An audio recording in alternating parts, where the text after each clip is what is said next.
Ngayong may bagyo, iba na ang may alam. Maging handa para makaiwas sa aberya at disgrasya. Magplano, magsiguro, makibalita. Para I am ready. Isang malaking puno ang nabuwal at humambalang sa daan sa bayan ng Cabiao sa lalawigan ng Nueva Ecija. Dahil daw yan sa malakas na ulan at hangin, dala ng bagyong Chedeng. Ayon sa News Cooper Rohel Manalastas, kasama ring natumba ang isang poste ng kuryente. Wala namang nasaktan sa pangyayari pero nagdulot siya ng matinding trapiko. Naalis na ang puno pero hanggang ngayon ay wala pa raw kuryente sa kanilang lugar. Pwede rin kayong magpadala ng mga video o litrato ng mahalagang balita tungkol sa bagyong Chedeng. Mag-log on po kayo sa www.newscope.tv.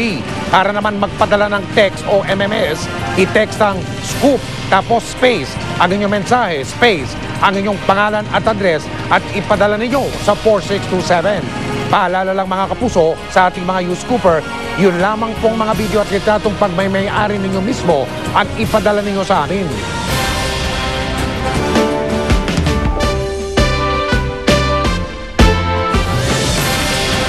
Malaking problema ang kinakaharap ng isang eskwelahan sa Rodriguez sa Rizal sa darating na pasukan. Mahigit 2,000 na kasi ang kanilang estudyante, pero ang kanilang silid-aralan, 12 lamang.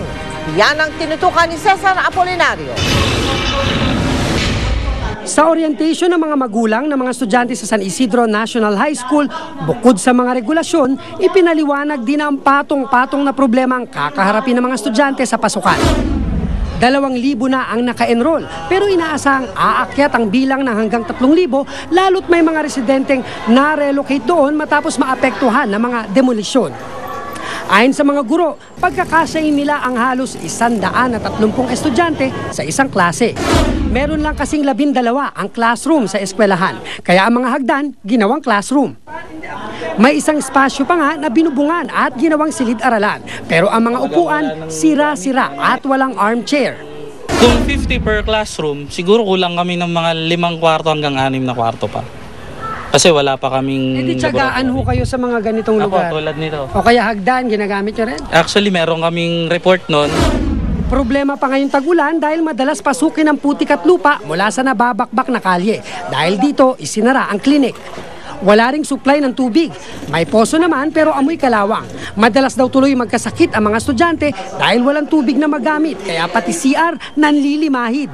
Paano po mag-uugas ng kamay ang bata kung wala naman pong tubig na pag-uugasan? Okay. Walang source ng... Pero may poso. Hindi pwedeng pangugas. Hindi naman po pwedeng pangugas dahil po? mabaho yung lumalabas na tubig at may kalawang. Sagot ng lokal na pamahalaan, umaalalay sila sa problema ng paaralan pero kailangan ng tulong mula mismo sa DepEd. Cesar Apolinario, Nakatutok, 24 Oras.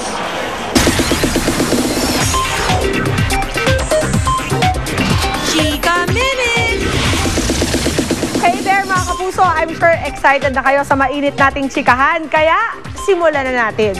Manny Pacquiao dumalo sa pagpaparangal sa 10 most beautiful women in the country ng isang magazine. May advice pa para sa kababaihan. At ang grand concert na finale ng American Idol Season 10. Abangan yan at iba ko pang chika, maya-maya lang. Mike? Salamat Pia mga kapuso, tila bahagi na raw ng buhay na maraming taga Metro Manila ang pagbaha. Bukod sa sadyang mababa ang ilang lugar, marami raw istrukturang nakahambalang sa daluyan ng tubig. Ang tumutok dyan ay si Maki Pulido. Ito ang mapa ng Metro Manila. Malaking bahagi ang may kulay na yellow at violet, na ibig sabihin lang ay mga lugar na bahain. Ayon sa Mines and Geosciences Bureau, isa sa bawat 5 barangay ng Metro Manila high risk sa pagbaha. Habang dumarami raw kasi ang populasyon sa syudad, dumami rin ang mga istrukturang humarang sa normal na daanan ng tubig baha. Ang pinakakalaban natin, population. Kasi habang dumadaming population, nag-i-encroach sa waterways. Inagawa natin yung tubig na naman ng pupuntahan niya. Tapos pagka may namatay na mga tao, sisisihin natin yung ulan. Kaya't nalalagay sa panganib ang may 40% ng populasyon ng mga taga Metro Manila. Karamihan sa silangang bahagi ng syudad, Pasig, Marikina, Pateros, Taguig, Muntinlupa at Parañaque. Ito ang mga syudad na agad daw apektado sa pag-apaw ng Laguna Lake dahil barado ang Pasig River. Kaya nga raw importante ang dredging lalo na ng Laguna Lake. Kasi ang Marikina River pupunta ng Laguna Lake eh. And then yung Laguna Lake pupunta ng Pasig River. So kung barado ang Pasig River, tataas ang tubig sa Laguna Lake, yung tubig sa Marikina River, aapaw din. Ang kabilang bahagi ng Metro Manila, Valenzuela, Malabon, Navotas, Manila, Pasay at Las Piñas, binahayan naman ang mga mabababang lugar. Kaya pag tumaas ang tubig dagat, lubog na rin ang mga residente. Isa sa mga solusyon ay relokasyon, lalo na raw sa mga illegal settler na nakatira sa mga daluyan ng tubig. 700 billion pesos ang buong halaga na kakailanganin para magawa ito ng gobyerno. Pero tutol pa ang mga residente. Tulad sa Area 7 ng Barangay Doña Imelda sa Quezon City, kung saan mahigit 200 pamilya ang nakatira sa gilid ng ilog. Dito po kaming nagtatrabaho. Dito po center na po ito. At saka mga taga Doña Imelda po kami talaga. Mga permanent resident po kami talaga, ma'am, dito. So saan po kami pupunta? Kaya tingin ng MGB, mukhang magiging bahagi na ng buhay ng mga taga Metro Manila ang baha, magiging kanya-kanya na lang ng diskarte. Nagawa natin, pinakialaman natin, naniningil lang siya. So huwag siya dapat sisihin. Yung tao dapat. Maki Pulido, nakatutok, 24 oras. Susunod, Syria National na ng abuso umano sa 3 magkakapatid sa Malate, Maynila. Arestado!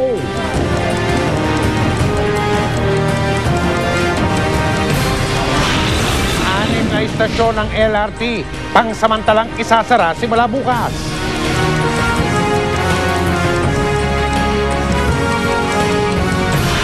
15 milyong pisong alaga ng tinatawag na Black Sea Fan Corals na ipupuslit sana sa China, naharang sa Cebu. Dating Pangulong Gloria Arroyo pinadala na ng subpina ng Department of Justice kaugnay sa kasong pandaramong of plunder laban sa kanya. Tututukan natin ang lahat ng mga balita dito sa 24 oras.